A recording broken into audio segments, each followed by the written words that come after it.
Assalamualaikum warahmatullahi wabarakatuh. Alhamdulillahi zil jalali wal ikram, sahibit tawli wal in'am. Ahmaduhu subhanahu wa ta'ala ala ni'amihi al-idham, kama ashkuruhu ala alaihi al-jisam.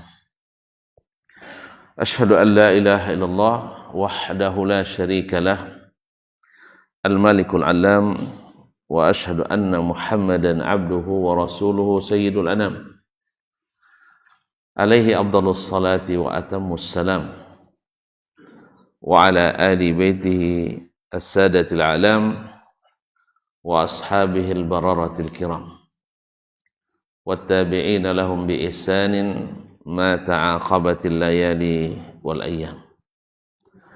Amma ba'du, فأولى ما يفتتح به الكلام بمثل هذا المقام الوصية بتقوى الله الملك العلام وطاعته على الدوام، فإن تقوى الله أعلى نسب، وإن طاعته أغلى مكتسب، إن أكرمكم عند الله أتقاكم، وتزودوا فإن خير الزاد التقوى.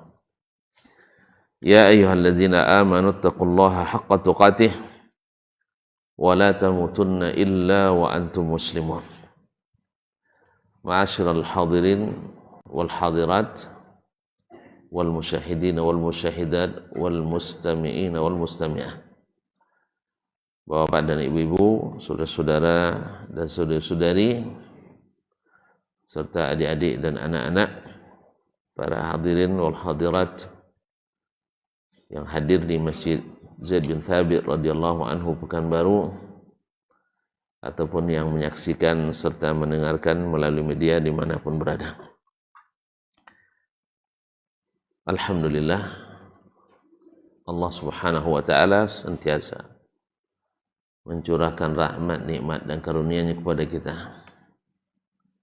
Masih ada kesempatan untuk mengukir amal kebaikan.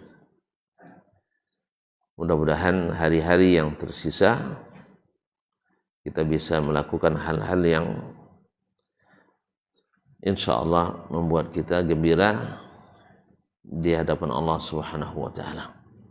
Termasuk hadirnya kita di tempat yang mulia ini, di majelis yang mulia ini.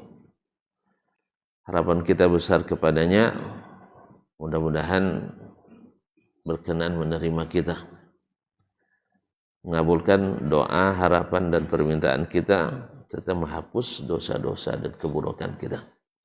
Amin, amin ya rabbal alamin.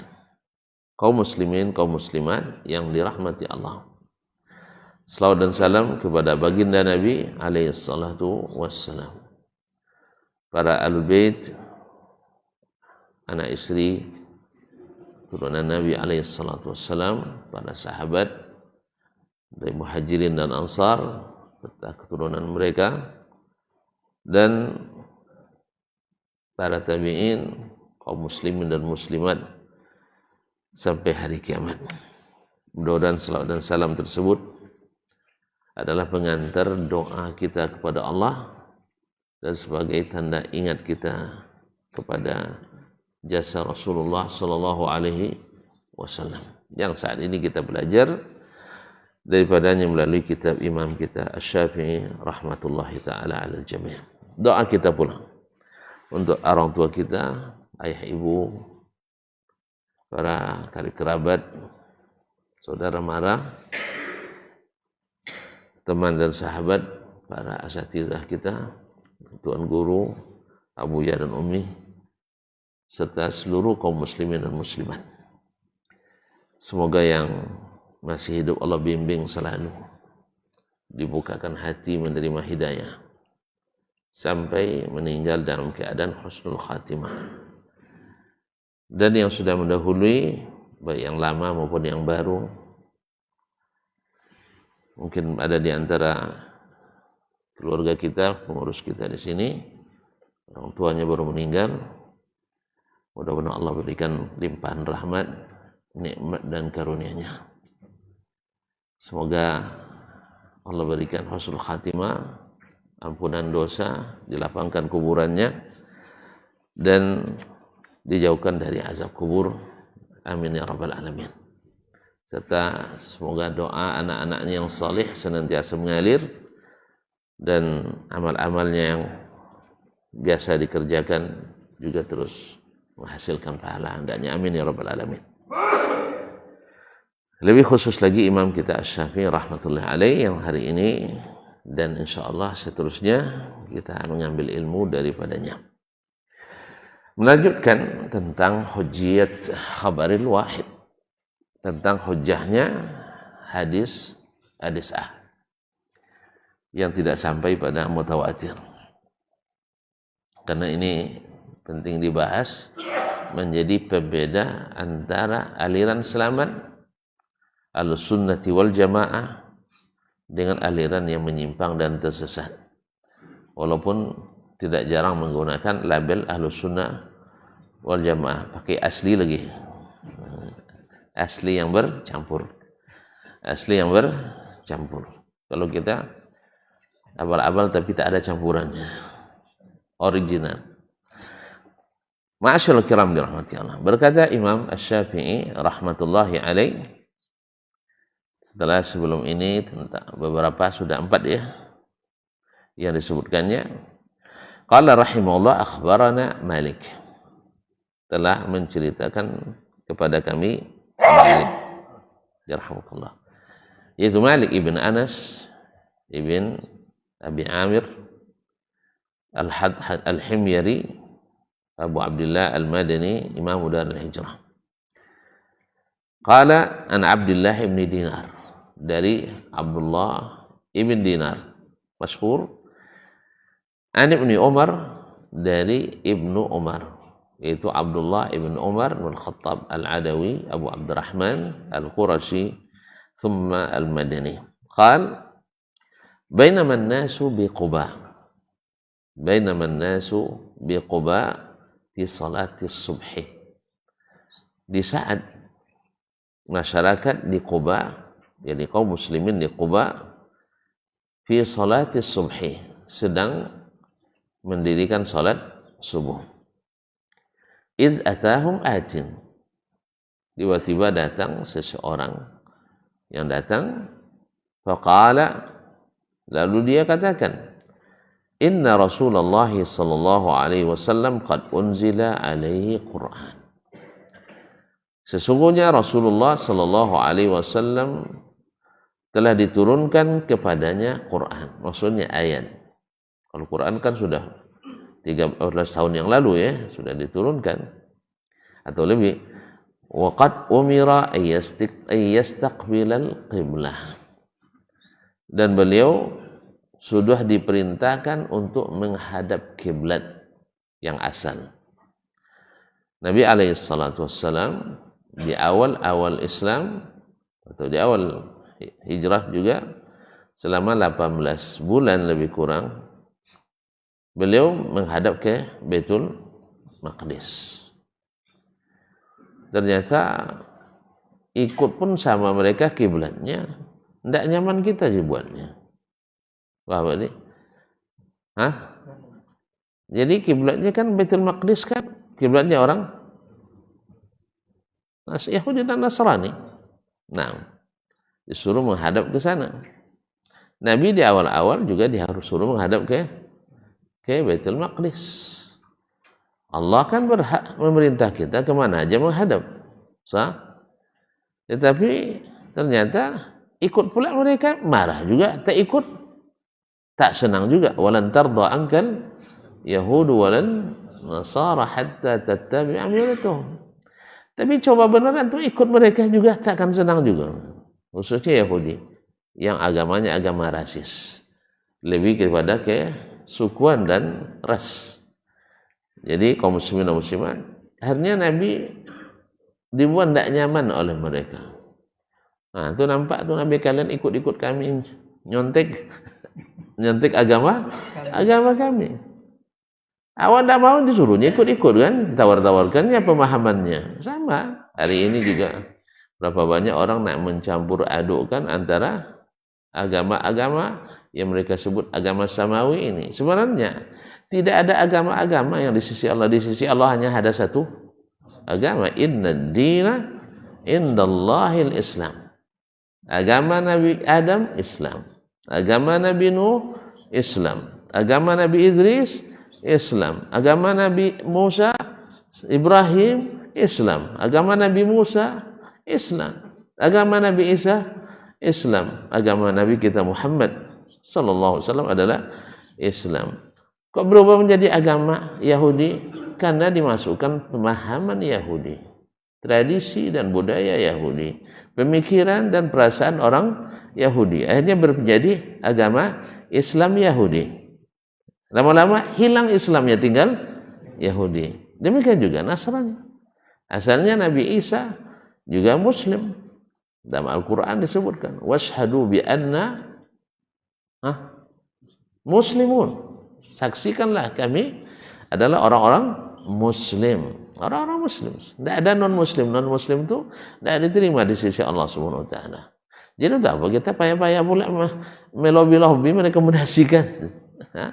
Orang-orang yang kurang kerjaan aja sebenarnya. Orang-orang kurang kerjaan lalu dapat kerja untuk menyatukan agama-agama ini. Karena dia tidak paham agamanya.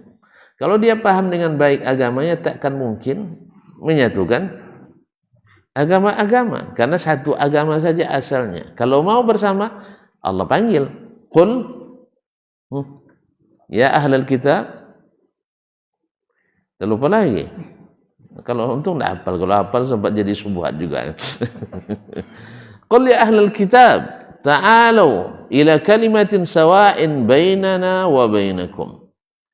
Katakan, hai ahlul kitab, ayo kita sama-sama menegakkan kalimat yang menyatukan kita. Lalu para orang-orang yang para pekerja yang kurang kerjaan tadi berhenti di sini. Ini baru titik koma. Kalau titik koma setelahnya apa? Dah lupa bahasa Indonesia apa ini. Kalau titik koma apa maknanya? Yang setelahnya menentukan tafsir daripada itu. Jelas ya? Bahwa yang dimaksud dengan kalimatun sawa, kalimat yang menyatukan, yang sama-sama kita tegakkan itu setelahnya. Tapi orang ini berhenti. Lalu kita tafsirkan dengan tafsiran masing-masing.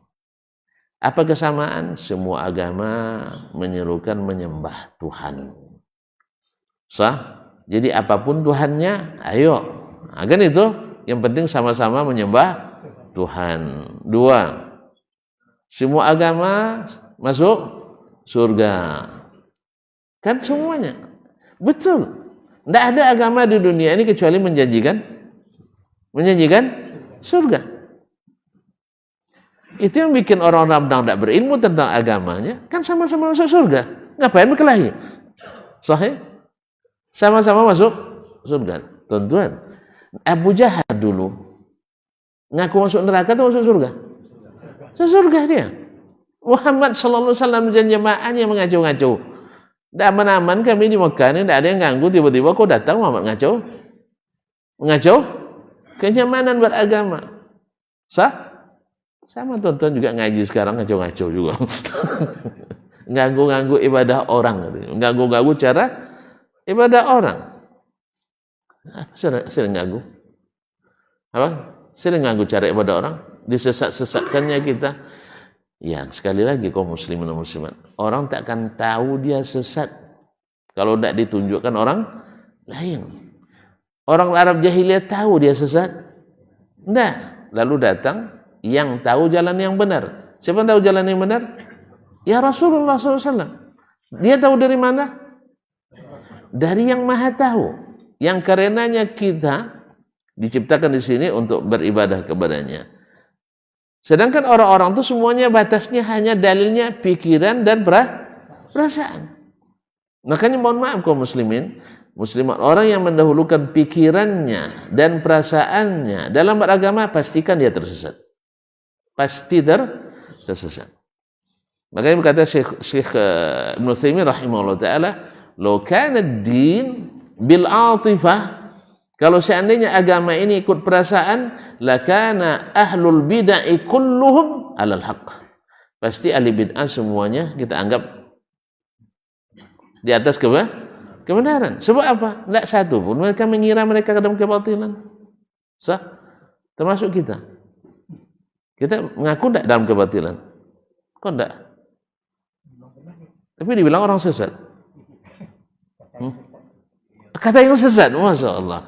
Jadi memang majelis yang suka menyesatkan nampak. Di mana kita tahu mereka sesat? Karena kita tahu jalan yang benar. Dari mana?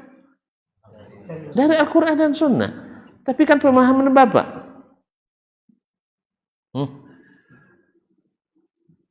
Pemahaman kamu lain lagi.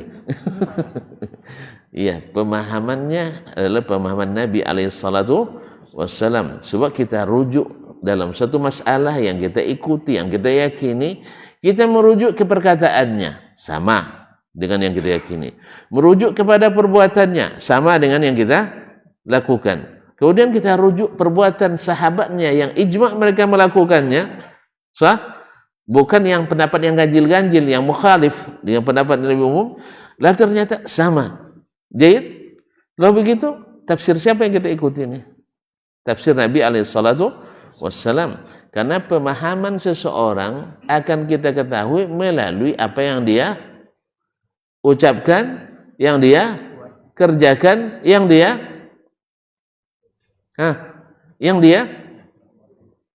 dia setuju dari yang berhak dia ini kan. Makanya ketika ada sebagian kawan menasihati saya, antum tidak ikut di atas manhaj salaf. Saya tunjukkan, sebutkan berapa syaratnya saya ikut manhaj salaf. Terdiam, tidak dapat dia jawab. Kan ikut Nabi dan para sahabat, alhamdulillah. Cari sesuatu amal saya yang tak sesuai dengan metode Nabi dan para sahabat. Antum duduk dengan sianu sebulan katanya. Duduk, berbicara. Ya, tidak boleh dengan orang yang tak saya sepaham dengan kita. Boleh apa enggak? Serius, boleh apa enggak? Boleh. Kalau enggak ada kita berdakwah. Nabi duduk dengan orang kafir, dengan kaum musyrikin, dia badu lutut, dia disebutnya ya Abu Fulan. Dipegang boleh jenggotnya. Kalau itu antum katakan antum dengan duduk dengan orang Cina. Jadi orang Cina antum. Jadi tidak bisa. Jadi kaum muslim. Bahkan di antara kita mungkin ada belajar pada orang muslim, sah? Ilmu yang dia miliki kita tidak miliki. Haram. Lalu tidak boleh jual beli. Ada memang dulu awal-awalnya Masya Allah. Nak beli air kelapa, ternyata orang tidak sepengajian. Keluar lagi. Ambil dari orang yang tidak ngaji sama sekali. Beda tempat ngaji aja. Isi kajian sama. Itu pernah terjadi dan banyak terjadi di awal-awal. Sekarang masih banyak juga. Yang baru ngaji juga biasa, yang baru ngaji. Jadi tengoknya sama cingkrang, sama jenggot. Oh, ternyata tidak di Masjid Az-Zaid bin Sabit ngajinya. Keluar lagi tak jadi beli. Akhirnya cari tempat, cari pusing-pusing, dapat orang yang tidak ngaji. Sini aja lah aman. Sana subuhat, di sini jelas manhajnya. Jadi yang sana tidak jelas manhajnya, kalau ini jelas manhajnya tidak ngaji. Allah musta'an. Jadi kaum muslimin dan muslimat, tunjukkan di mana. Karena di sini adalah namanya nasihat. Tunjukkan satu antum melanggar ini. Insya Allah kalau betul siap diperbaiki. Sah? Berarti saya selama ini tersalah dan keliru. Cuman kalau hanya beda mensahihkan hadis ini dengan hadis ini langsung keluar dari manhaj, di mana pula? Seluruh ulama keluar dari manhaj nanti. Imam Ahmad berbeda menghukum hadis dengan Yahya bin Ma'in, sahabat kentalnya. Satu mendhaifkan, satu mensahihkan. Lalu dikeluarkan Imam Ahmad dari manhaj gara-gara dia mendhaifkan? Tidak keluar. Abdurrahman bin Mahdi, Sufyan bin Uyainah, sejawat. Dan Yahya bin Sa'id al-Qattan, banyak pendapatnya berbeda. Satu mensahihkan, satu mendhaifkan. Keluar dari manhaj? Tidak, bahkan mereka juga berpendapat berbeda. Ketika Imam tanya dengan Marwan bin Muhammad At-Tatari, diceritakan oleh muridnya, Sa'ad bin Mansur Al-Qawsad Al-Ramadi, dia katakan, si fulan itu murji'ah. Saya katakan dia thiqah. Dia thiqah. Walaupun dia murji'ah. Uhibbu hadithahu. Karena dia thiqah. Ma'asyiral kiram. Jadi kalau dicari yang tak berguru sama sekali kepada yang murni, tak ada ahli bid'ah yang dia berguru di waktu nuntut ilmu, susah kita. Hilang semua kitab ini. Termasuk Imam Al-Bukhari sendiri. Dia pertama guru, dia tidak tahu. Ketika, makanya Yahya bin Ma'in mengatakan, "Iza katabta faqammish." Kalau kau sedang mencari ilmu, menuntut ilmu, ambil dulu semuanya. Dari kumas, bentangkan kumas kita itu. Wa idza haddatsa fafattish. Tapi ketika menyampaikan periksa. Ketika menyampaikan periksa, mana yang sah, mana yang tidak. Makanya Yahya bin Ma'in pergi dia ke Yaman, ada nuskhah yang isinya hadis-hadis palsu. Isinya hadis-hadis palsu. Lalu dia ambilnya, disalinnya, dihafalkannya. Lalu setiap ada orang yang lewat ditutupnya supaya jangan kena orang nanti subhat kan. Ada yang lewat duduk atau singgah dia tutup. Nampak soal Imam Ahmad. Imam Ahmad, apa ini? Ini hadis nuskhah Lut bin Fulan. Kenapa? Ini kan hadis palsu semua. Iya, saya hafalkan supaya nanti kalau datang orang mengatakan hadisnya sahih, saya katakan enggak, antum ambil dari naskah. Jelas ya? Tuh, oh ya, ada hadis palsu dia hafalnya. Jadi kaum muslimin dan muslimat supaya arabtul haq alabtus syarra la lisyarri walakin litawaqqi wa man lam ya'rif syarra minal khairi yaqa' fihi. Aku mengenali yang buruk ini supaya untuk menghindarinya. Karena siapa yang tidak tahu keburukan dari kebaikan, mungkin dia terlibat atau jatuh ke dalamnya. Kembali kepada asal bahwa orang yang tersesat tidak tahu dia sesat. Sebab kalau udah tahu dia tersesat, mungkin lagi dia sesat. Enggak. Kalau udah tahu dia tersesat, tidak mungkin. Jadi semuanya tidak menyadari. Maka tafsir pada kalimatin sawa, yaitu menegakkan kalimat yang sama, kalau tidak diikuti Al-Quran, karena Al-Quran yang menjelaskan. Apa isinya? Alla na'buda illallah. Ini yang diserukan Allah itu bukan sama-sama menyerukan kasih sayang, bukan sama-sama menyerukan masuk surga. Bukan itu yang dimaksud. Karena surga itu mutlak milik Allah. Mutlak milik Allah. Dari mana? Ya dari seluruh rasul, semua rasul yang pernah diutus. Cuma makanya kalimat sama, agama samawi semuanya sepakat bahwa tak ada yang mencipta kecuali Allah. Kalau yang masalah agama ardi, memang sudah terdiskualifikasi dari awal. Bukan yang diturut kepada Allah Subhanahu wa ta'ala, hanya ciptaan manusia. Memang sudah awal sudah terdiskualifikasi. Walaupun kita harus menjunjung tinggi yang namanya toleransi. Ya sebab itu yang diajarkan Nabi, la ikraha fid din. Tidak boleh memaksa orang masalah agama, tidak boleh dipaksa. Tapi kalau dia mau tahu, wajib kita jelaskan. Bahkan kita wajib menjelaskan. Tapi tidak boleh memaksakan. Tidak boleh memaksakan. Iya. Tapi menyesuaikan, maknanya menyamakan juga haram. Karena menyamakan cahaya dan kegelapan tidak mungkin. Kesesatan dengan kebenaran tidak mungkin. Makanya alla na'buda illallah. Bahwa kita tidak beribadah kecuali kepada Allah. Kalau demikian, kita lihat lagi Yahudi.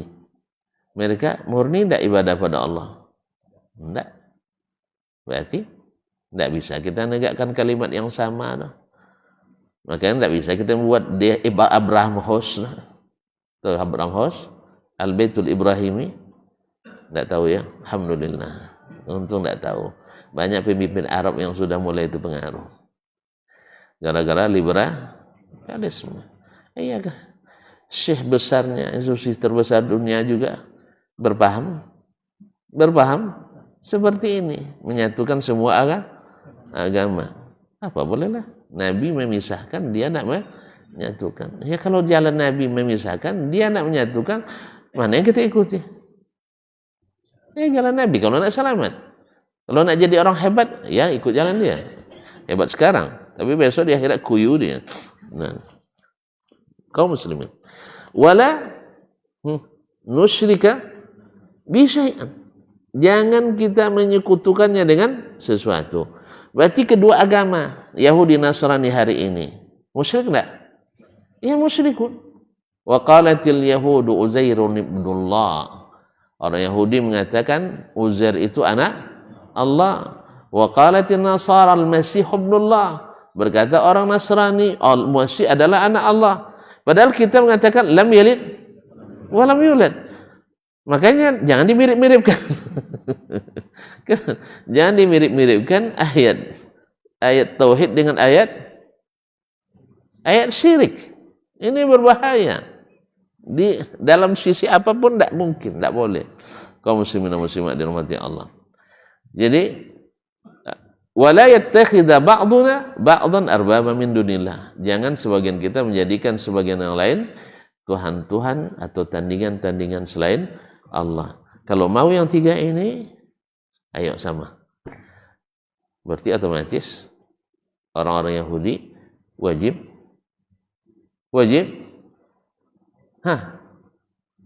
Orang Yahudi wajib masuk Islam. Karena tidak mungkin mereka bertauhid kecuali masuk Islam. Tidak mungkin. Kalau mau menegakkan tauhid, kalimat yang sama, masuk Islam. Jadi ayat ini bukan ayat melegitimasi agama yang lain, Yahudi Nasrani. Ayat ini justru membatalkan mereka dan mensahkan Islam. Makanya tafsirkan Al-Quran. Yang ingin saya katakan untuk mengetahui pemahaman Nabi dari apa yang dia ucapkan.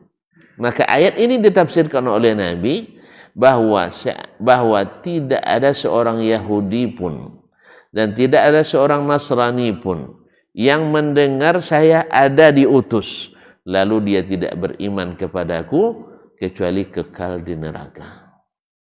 Karena apa? Karena tidak mungkin bertauhid selama antum masih Yahudi.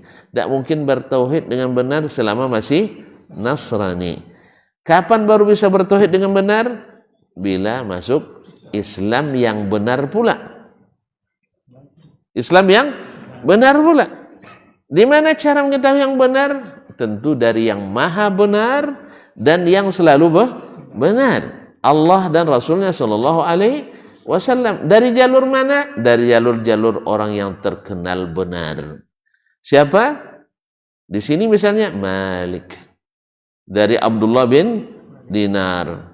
Dari Abdullah bin Umar. Ini orang-orang benar semua kan?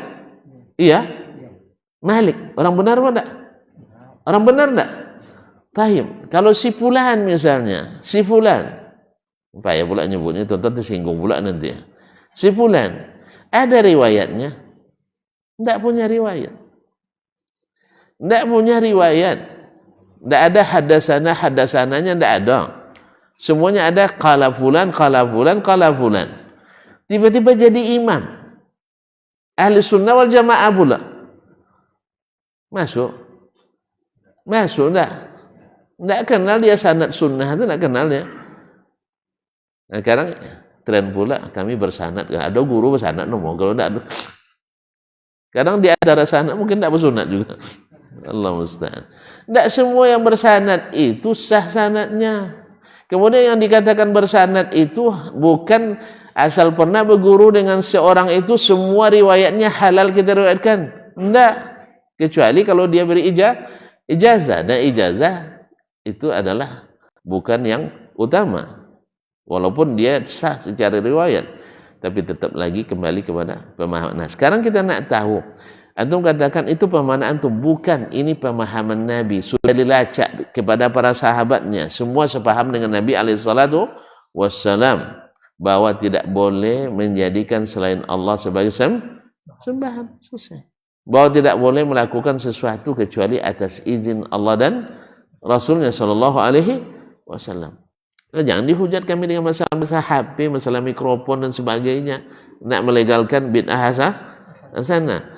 Saya katakan HP itu bukan bid'ah, kan sudah jelaskan kemarin ya? Sudah kan?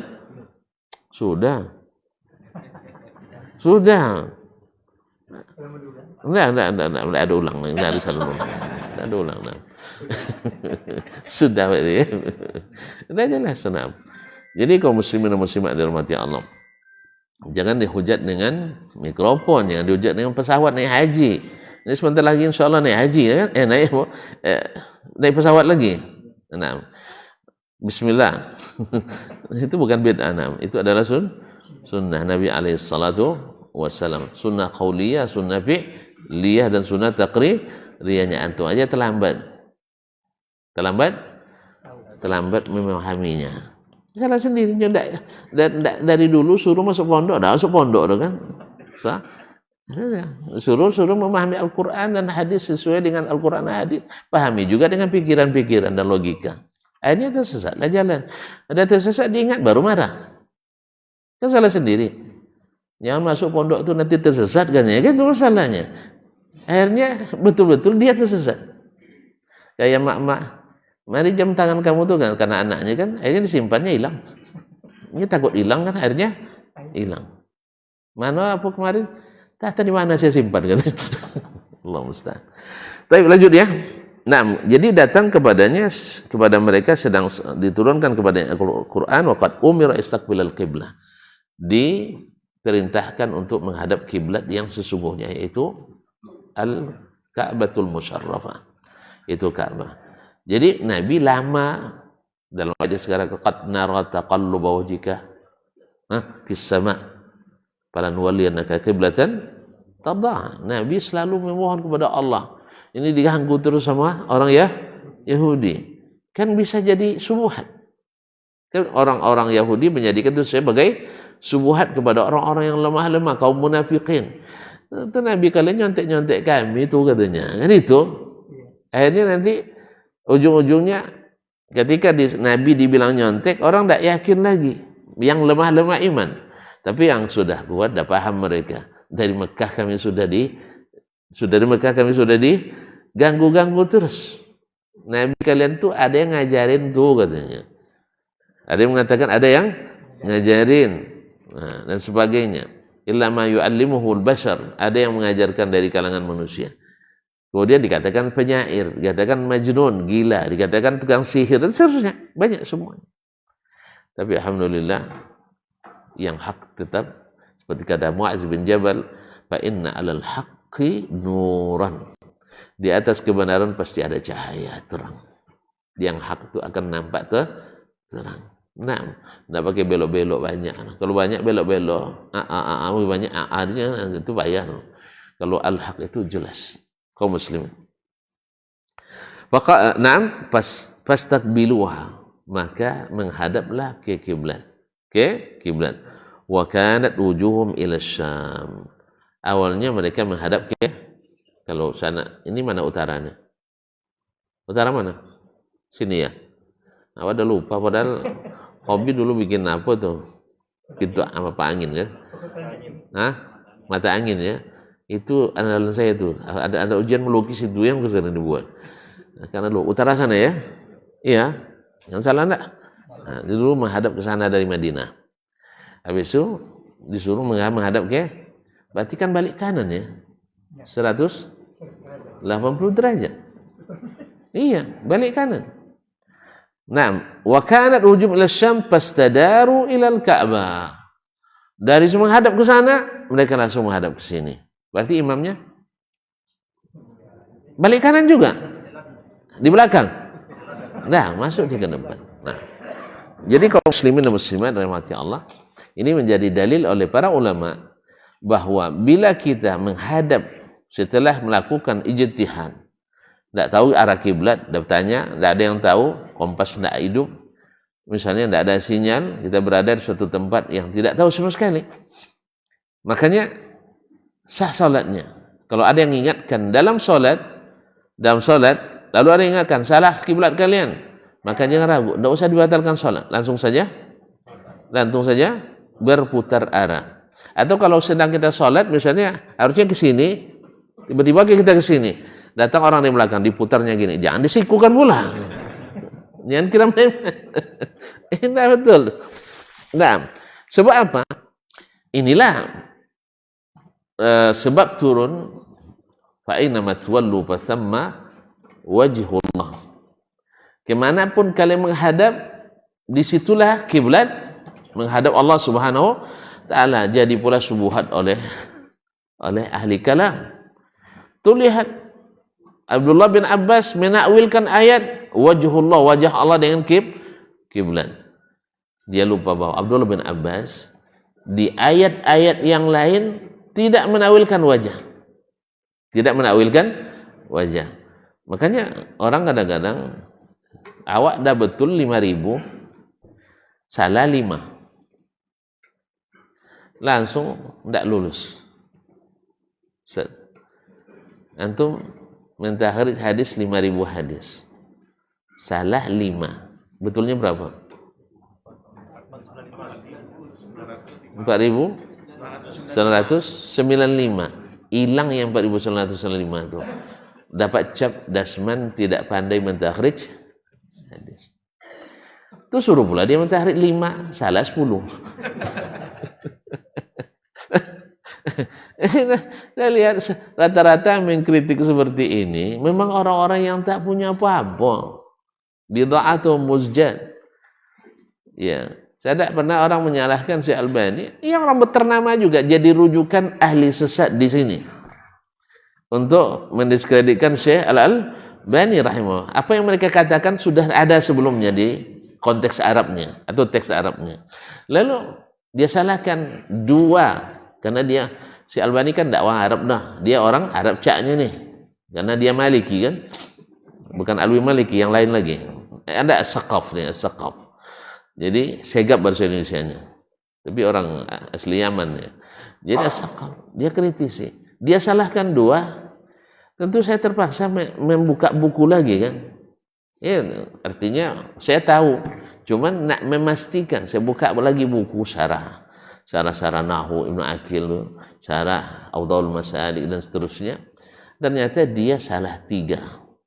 Syekh disalahkannya 2, akhirnya setelah dia betulkan dia salah 3.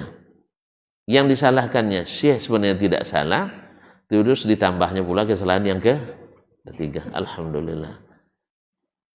Jadi tapi orang-orang yang tidak tahu, orang yang tidak mendalam ilmunya, setelah mendengar, oh, apalagi benci sama Albani. Kan isu tak berguru nih masalahnya, isu tak punya guru. Subhanallah. Orang bisa menulis ratusan jilid buku dan nilai bukunya bermutu, lalu dianggap tidak berilmu dengan alasan tak punya guru, hanya tukang jam. Taib. Kalau antum bilang dia tidak perlu, kenapa syekh-syekh besar dunia ini mengkritisinya? Tidak mengkritik dulu. Hah? Kira-kira dia orang besar kah atau orang kecil?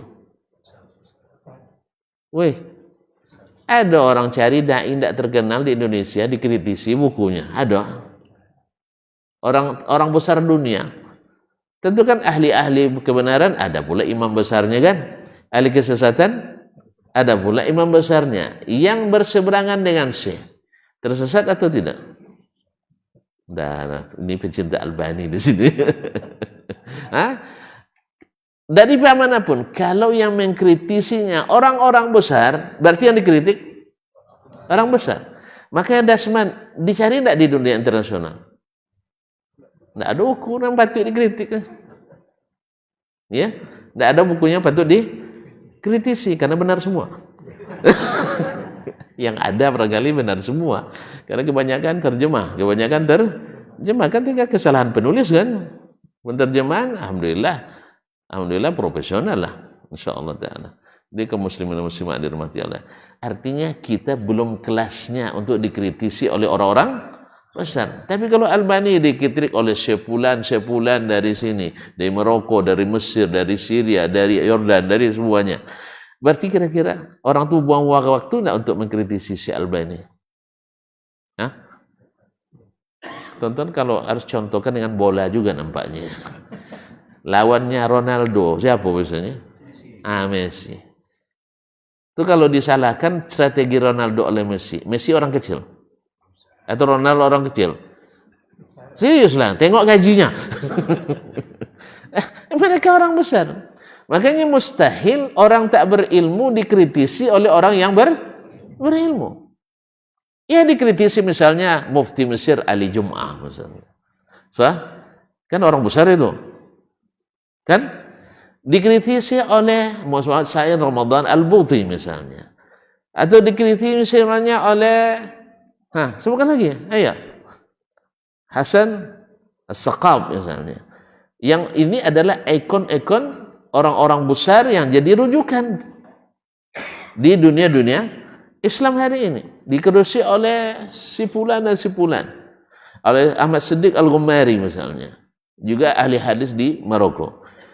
Tapi beraliran Sufi. Nah, dikritik oleh 10. Banyak kritiknya.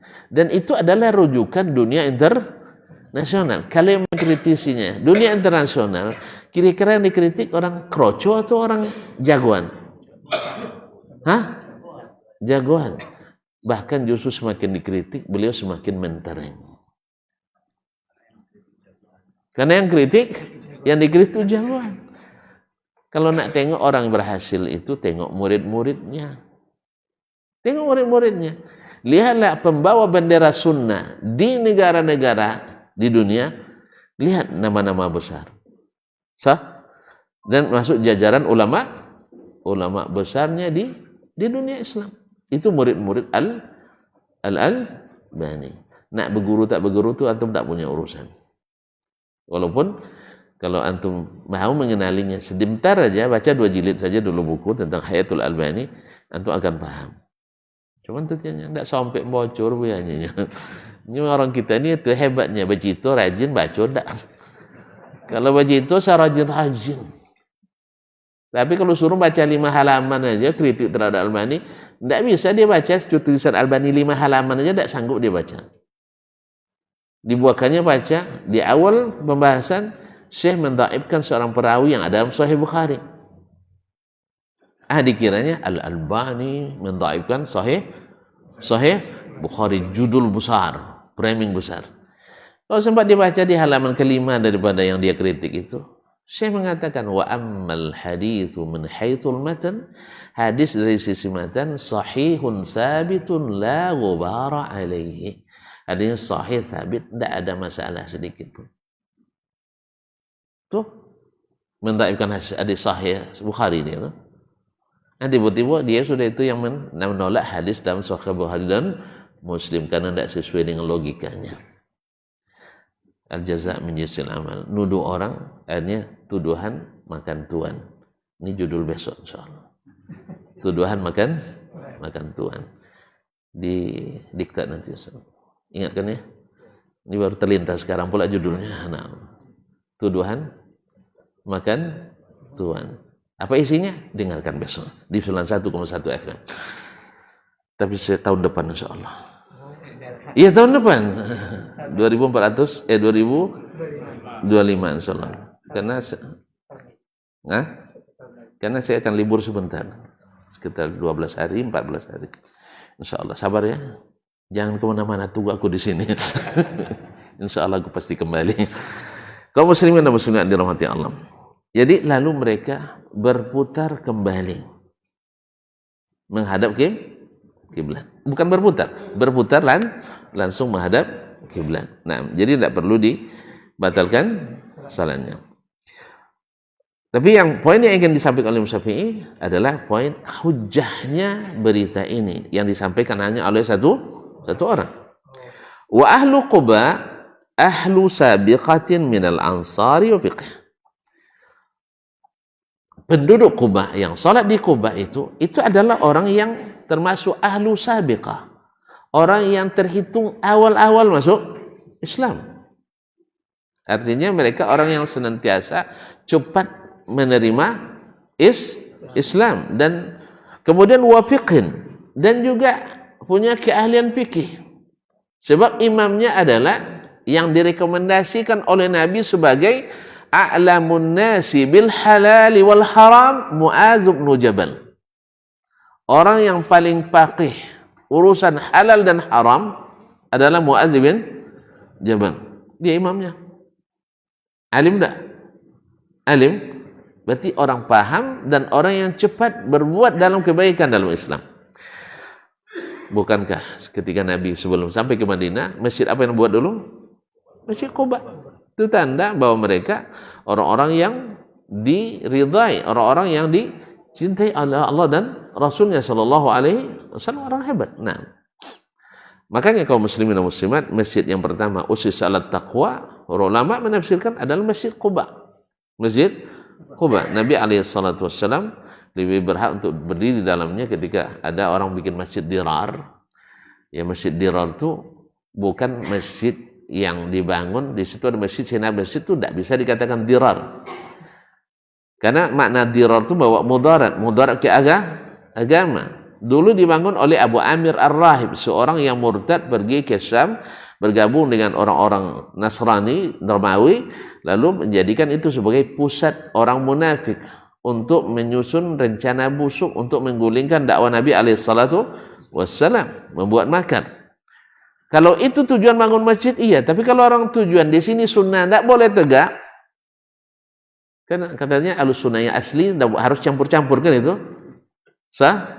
Tidak boleh murni seperti zaman Nabi alaihissalam. Karena kajian berbeda, tidak boleh mengaji, lalu diintimidasi. Kalau tidak ikut acara kami, tidak bisa kalian mengaji. Apa caranya? Paling berkisar tentang tahlilan, maulidan, haulan, yasinan, kan itu. Tapi kalau bisa antum buktikan bahwa itu petunjuk Nabi dan as-salafus salih, tapi bukan pendapat ganjil ya.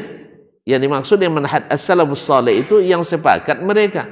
Adapun yang ganjil-ganjil, apalagi tidak sabit riwayatnya, kan itu. Ya, dalam Al-Quran nggak ada, dalam Sunnah nggak ada, sahabat nggak ada, tapi ada seorang tabi'in melakukan, dicek pula tidak sahih pula riwayatnya. Ini misalnya, Atta ya, wa mana? Atta. Imam Atta, wa mana?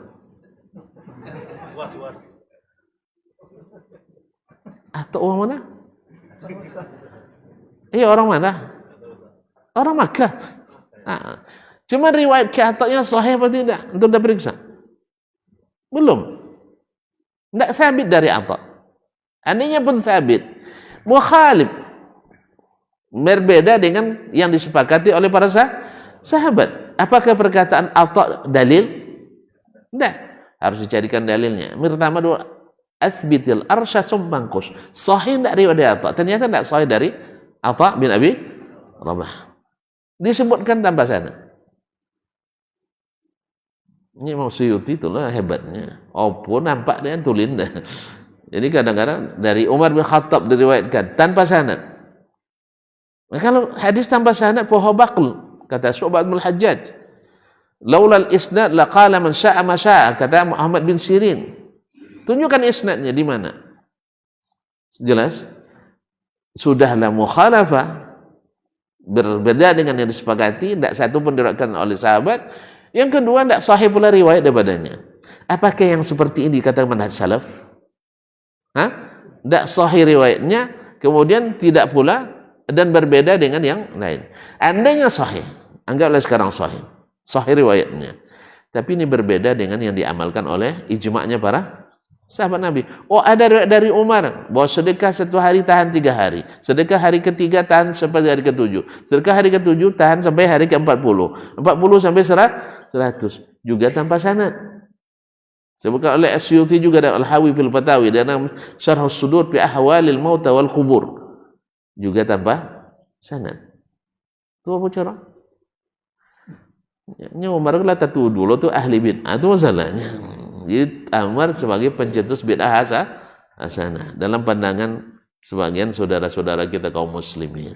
Azablah Umar. Sampai ada yang mengatakan, andainya bid'ah hasanah membawa kepada masuk neraka, saya akan masuk neraka dengan Umar bin Khattab.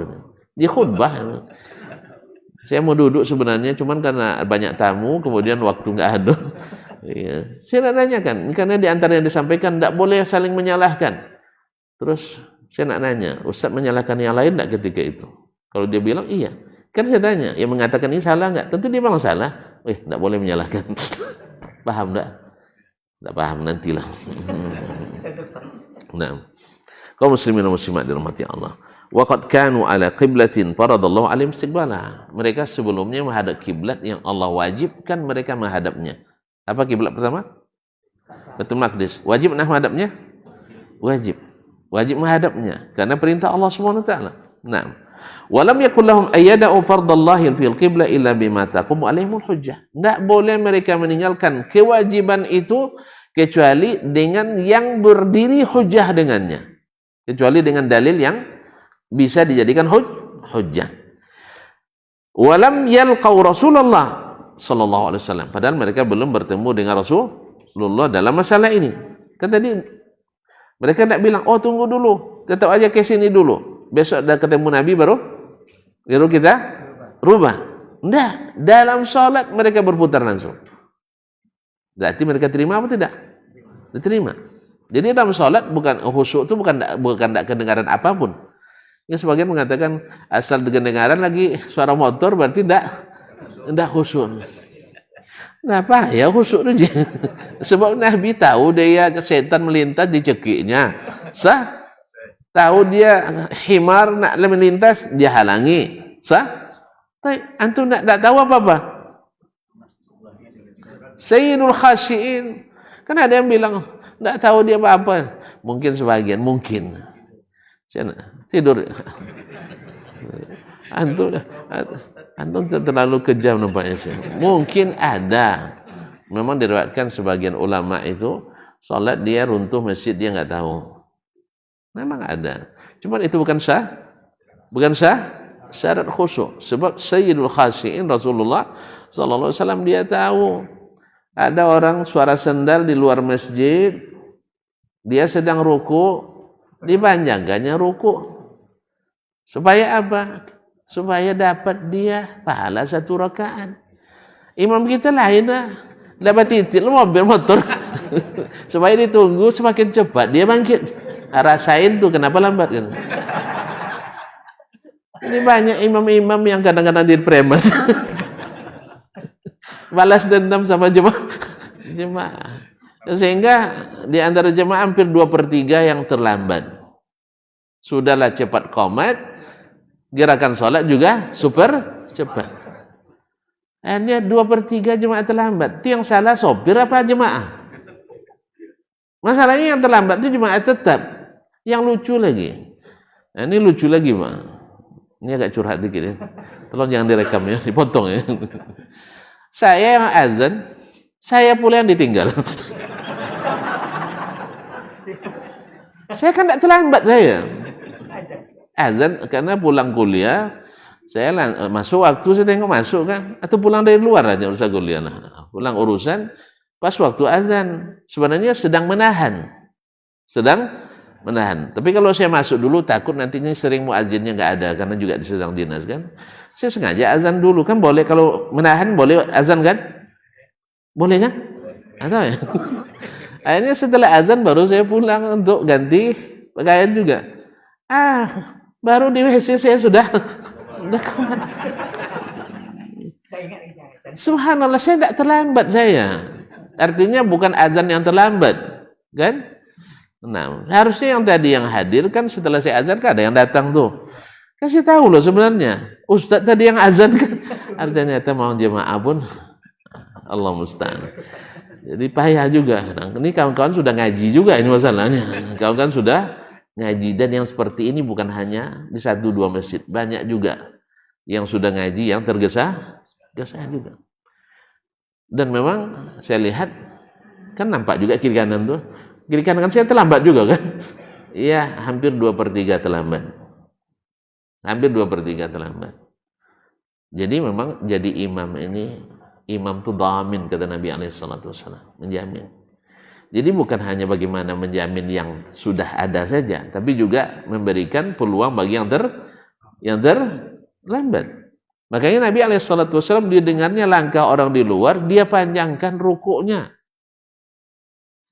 Jelas? Kemudian ayat di rakaat pertama lebih panjang dari ayat di rakaat kedua. Supaya apa? Apalagi kalau antum memang sudah biasa jadi imam di situ, lihat, oh ini si fulan belum nampak ini. Biasanya dia hadir, tapi karena waktu sudah ini, kasihlah panjangkan sedikit. Jelas? Apalagi qomat sebelum berbunyi belum teng kadang kan, masih ada 2 menit kadang. 2 menit itu cukup untuk 1 rakaat untuk kelasnya kita.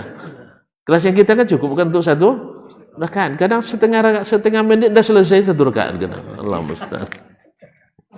Jadi itulah sering, dan itu sudah berkali-kali. Sayang azan, sayang ditinggal. Ya, karena abdi negara ini kan terbatas waktu orang yang ngatur waktu kita kan.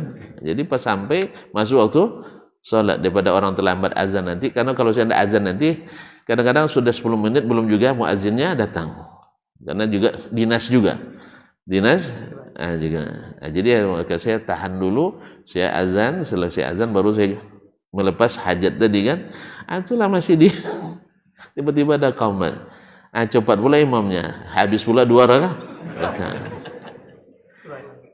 Payah, Allah musta'an. Jadi kadang lah sapawok.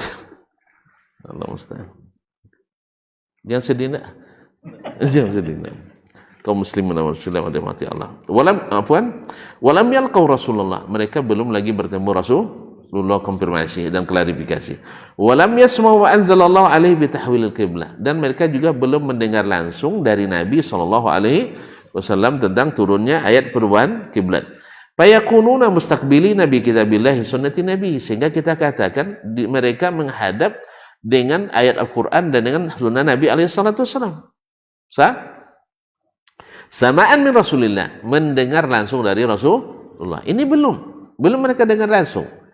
Wala bi khabari ammah, dan juga tidak datang dari berita yang sudah umum. Hanya menyampaikan hanya satu orang. Beda kalau sudah menjadi berita umum, berita publik, berarti sudah mutawatir. Ini baru. Nah, wantaqalu bi khabari wahid. Ini poinnya. Bahwa mereka berpindah kiblat hanya karena berita disampaikan oleh satu orang.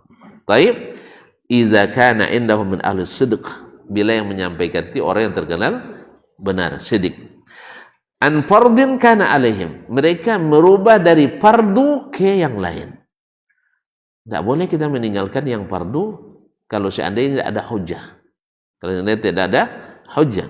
Nah, fatarakuhu ila ma akhbarahum anin nabi sallallahu alaihi wasallam, lalu mereka meninggalkan yang difardukan tadi kepada apa yang diberitakan dari Nabi sallallahu alaihi wasallam, annahu ahdatsa alaihi min tahwil qiblah, bahwa beliau sudah memperbaharui perintahnya tentang perubahan kiblat. Nah, walam yakunu liyaf'aluhu insyaallah, tidak mungkin mereka melakukan itu insyaallah bi khabarin, hanya karena berita, illa an ilmin, kecuali atas dasar ilmu, bi annal hujjata tathbutu bimithlihi, dan ilmu bahwa sesungguhnya hujjah tegak dengan khabar satu orang tadi. Karena tidak mungkin mereka berubah kalau tidak dianggap cukup menjadi dalil yang disampaikan oleh hanya satu orang. Iza kana min ahli sidq, tapi dengan catatan dia mesti orang yang dikenal benar. Berarti di Madinah ada yang tidak benar? Siapa? Kaum munafikin. Ahsan, mumtaz. Ada kaum munafikin. Berarti yang menyampaikan ini orang munafik enggak? Enggak. Karena orang munafik itu sudah jelas orangnya. Dari tanda-tandanya sudah jelas. Mana dia berkumpul selalu. Sudah paham orang sebenarnya. Cuman Nabi tidak merekomendasikan untuk mengeksekusi, karena memang tidak boleh, sebab mudaratnya lebih besar. Makanya kita juga tak boleh nuding, sepulan munafik, jangan, karena mudaratnya besar. Tapi kita tahu, kita orang-orangnya sudah jelas sebenarnya, sudah jelas dari perkataannya, sudah jelas dari ucapannya, jelas dari tindakannya, jelas sekali terang. Tapi kita berharap mudah-mudahan Allah memberikan hidayah. Nah, wala liyuhditsu aidan mithla hadzal azim, dan tidak mungkin mereka mengadakan hal yang sebesar ini, karena yang pertama dihisab hari kiamat itu adalah salat. Tiba-tiba pindah kiblat dengan hanya berita satu orang. Fi dinihim la agam illa an ilmin bi anna lahum ihdatsahu, bahwa mereka sudah dibolehkan merubah kiblat dengan berita dari satu orang tadi. Wala yad'una ay yukhbiru Rasulullah sallallahu alaihi wasallam bima sana'u minhu, dan mereka tidak meninggalkannya sampai memberitahukan Rasulullah apa yang mereka kerjakan. Enggak tunggu itu dulu. Walau kana ma qabilu min khabaril wahid an Rasulillah sallallahu alaihi wasallam qiblah, kalau seandainya mereka tidak menerima berita satu orang dari Rasulullah dalam masalah tahwil qiblah, wa huwa fardun, padahal itu ada kewajiban, mimma yajuzu lahum, dari apa yang boleh mereka lakukan, laqala lahum, pasti dia katakan kepada mereka, insyaallah Rasulullah SAW, pasti Rasulullah SAW menyatakan kepada mereka, qad kuntum ala qiblah walam yakun lakum tarkuha illa ba'da ilmin taqumu alaikum bihujjah. Pasti Nabi katakan, dulu kalian ada kiblat, tidak mungkin kalian merubahnya kecuali ada hujjah yang telah berdiri, min samaikum minni, harus kalian dengar dulu dari saya langsung, au khabari amatin, atau berita yang datang dari orang banyak, au aktsara min khabarin wahidin anni, atau lebih dari satu orang yang memberitakan. Andainya tidak boleh mereka lakukan dengan berita dari satu orang, kan nanti sampai ke Nabi itu sah. Setelah terjadi itu, besok kan mereka akan berdatang ke Nabi alaihissalatu wassalam. Andainya tak sah, tentu Nabi bilang, kenapa kalian berganti kiblat yang nyampe hanya satu orang? Harusnya kalian tunggu dulu saya, kan? Biar kalian dengar langsung. Atau tunggu jadi isu publik. Tapi tidak isu ya. Ini berita yang sudah datang dari orang ramai. Atau minimal jangan satu orang aja. Harus beberapa orang yang menyampaikan. Tetapi apakah Nabi mengatakan itu? Nabi mengatakan itu? Tidak. Tidak ada Nabi memprotes mereka. Maka dipahamilah bahwa berita yang sampai lewat satu orang dengan catatan ahlus sidqi, bukan ahlun nifaq, bukan ahli munafik, tapi ahlus sidq, maka boleh diterima beritanya. Jelas? Alhamdulillah. Dengan demikian, tahulah kita bahwa Nabi alaihissalatu wassalam Nabi sallallahu alaihi wasallam menerima hadis ahad. Ini terjadi di zaman Nabi alaihissalatu wassalam pada perkara yang sangat besar, yaitu perpindahan kiblat salat kita. Dan Nabi tidak mengkomplain mereka, kenapa tidak menunggu dulu berita dari orang ramai, atau langsung bertanya ke Nabi alaihissalatu wassalam, atau minimal lebih dari satu orang. Ternyata Nabi menerima. Kenapa kita tidak menerima? Dan demikian jelaslah bahwa sesungguhnya apa yang dikatakan Imam Syafi'i rahimahullah, bahwa hadis ahad adalah hujjah, berbeda dengan ahli hawa dan ahli bid'ah lainnya. Wallahu waliyut taufiq wassadad. Mudah-mudahan apa yang kita dengarkan dan apa yang kita ketahui bermanfaat bagi kita. Amin ya rabbal alamin. Insyaallah kita sambung dengan riwayat yang lain atau perkara yang lain yang juga menguatkan tentang dipakainya hadis ahad sebagai hujjah. Dan itu tak ada yang membeda-bedakan. Di zaman sahabat tidak ada, tabi'in mengikuti sahabat tidak ada, hanya dibedakan oleh orang-orang yang sudah kembali ke cara berpikirnya Abu Jahal. Nah, itu masalahnya. Karena pemikirannya kalau begini mesti begitu, kalau begitu mesti begini. Karena memang mereka hidup di zaman sudah tidak aman lagi. Dikiranya orang dulu juga seperti orang zaman sekarang. Sama orang barat sekarang menilai para perawi kita. Dikiranya para perawi itu yang biasa main di kafe, yang biasa main karaoke, yang biasa macam-macam lah. Dibayangkan seperti itu. Karena mereka bukan ahlinya. Jadi kadang-kadang orang berpikir Imam Bukhari itu seperti Pak Bukhari. Kan beda Pak Bukhari dengan Imam Bukhari. Pak Bukhari kalau lambat turun ampranya menanyo dia kan. Imam Bukhari tidak bisa membedakan dinar dengan dirham. Paham enggak? Apanya mana bahasa dia? Amat ada singkatannya Muhammad. Masih supi baunya. Apa ya? Apa yang supi itu? Sukopiti. Jadi kalau Imam Bukhari ndak supi lah, ndak sukopiti, sampai ndak bisa membedakan dinar dengan dirham. Kalau Pak Bukhari, mohon maaf ya kalau ada yang nama Bukhari di sini. Saya hanya ilustrasi saja nama. Kalau Pak Bukhari Itulah telah ambil turun ambrang nanyo tahu masih supi suka piti. Ada lancik lah copi. Ada ini banyak segatannya copi congok piti. Itu kalau ada masalah dia tanggung jawab itu enggak. Ini kaum muslimin dan muslimat dirahmati Allah. Jadi masih supi masih copi. Jadi tidak sama. Orang dulu tidak. Coba bayangkan Imam Ahmad diantarkan ke rumahnya. Tidak banyak ada 4,5 miliar diantar ke rumah tidak pakai ampra tuh ya, tidak ada lo undang nggak gratifikasi tidak ada tekanan murni apresiasi dari khalifah karena termasuk yang menyiksa Imam Ahmad ayahnya beliau dulu, jadi untuk mengobati hatinya mudah-mudahan Imam Ahmad memaafkan itu kan. Nah, sebab khalifat itu andainya boleh seseorang berlepas diri dari ayahnya, tidak ngaku ayah, saya tidak akui ayah saya, karena menyiksa Imam Ahmad gara-gara pembusuk-pembusuk itu, para pembusuk itu. Imam Ahmad disamakan imamnya ahli bid'ah. Akhirnya yang tidak tahu sunnahnya lah ahli sunnah. Imam Ahmad sesat menyesatkan. Terpengaruhlah khalifah. 4 khalifah terpengaruh. Tapi Imam Ahmad mengatakan ablik Amirul Mukminin minnis salam, sampaikan salam saya kepada Amirul Mukminin. Saya tak bisa menerima hadiah beliau. Terima kasih. Ada lagi yang datang ke Imam Ahmad. Kini masuk itu berjaya nih Imam Ahmad. Ya kan itu. Wah, awak kini jadi pemimpin. Nah, kan itu orang kita. Ya, pro sama kita nih. Ayo kita berbalas.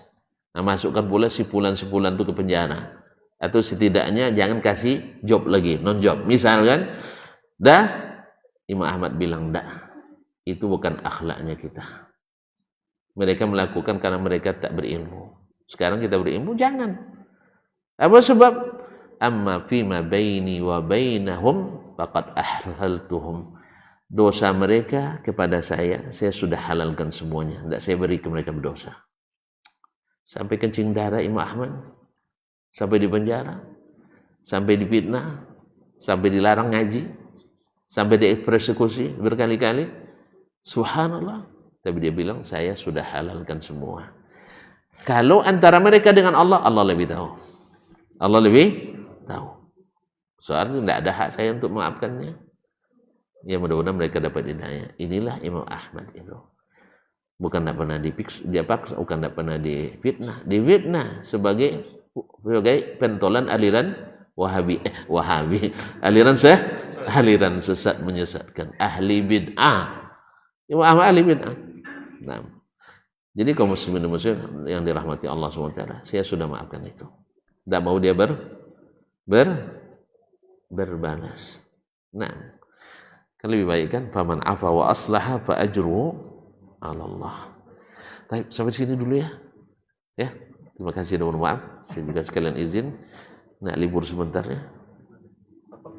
InsyaAllah ta'ala. Mudah-mudahan selamat semua yang ditinggal. Pokoknya jangan kemana-mana. InsyaAllah aku kembali lagi. Wabillahi taufiq wal hidayah. Astaudikumullah hadinakum wa khatimah amalikum. Wassalamualaikum warahmatullahi wabarakatuh.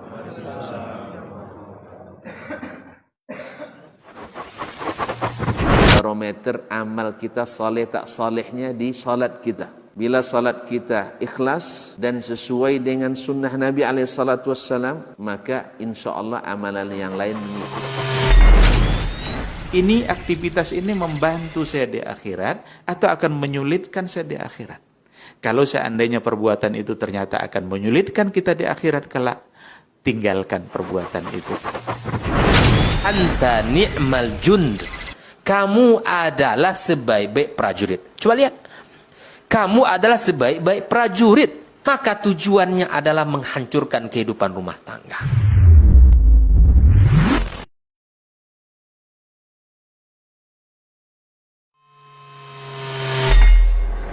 Di para sahabat itu, kaum muslimin, yang terbayang bagi mereka itu adalah infak. Yang terbayang bagi mereka adalah sebuah kebahagiaan, keselamatan di akhirat yang kekal dan abadi di sisi Allah Tabaraka wa Ta'ala. Semua kita boleh klaim sekarang. Kamu cinta Nabi? cinta Ustaz. Cinta Nabi, cinta Ustaz. Termasuk saya, cinta Nabi, cinta. Kapan tahunya? Besok di akhirat. Maka apa kata Nabi sallallahu alaihi wasallam? Amalur rajuli biyadih. Penghasilan yang terbaik adalah pekerjaan yang dilakukan oleh seseorang dengan tangannya sendiri. Wa kullu bai'in mabrur, dan setiap jual beli yang mabrur. Ini aktivitas ini membantu saya di akhirat atau akan menyulitkan saya di akhirat? Kalau seandainya perbuatan itu ternyata akan menyulitkan kita di akhirat kelak, tinggalkan perbuatan itu.